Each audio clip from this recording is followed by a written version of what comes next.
Señor sea con vos. Proclamación del Evangelio de Jesucristo según San Mateo.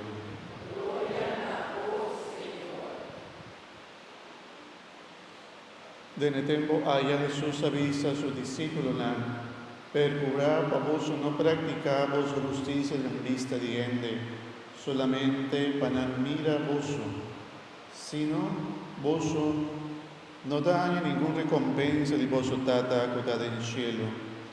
Pues ora vos hace limosna, no toca trompet volante de manera hipócrita namta hace de nesnoa y ribacaya, para año honor cerca ende. En verdad mi te asegura vos ya nana aña na recompensa cava.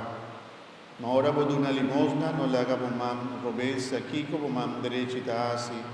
Pa vos limosna queda en secreto y votata que ne mira lo que te toma lugar en secreto lo recompensavo.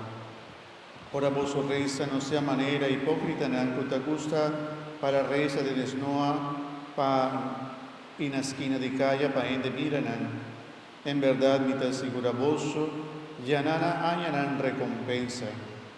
A vos, ora vos que reza, drinda vos camber de más paden, se la porta vos tras y reza na botata, que indetade en secreto, y botata, que indeta mira lo que da toma lugar en secreto, lo recompensaba.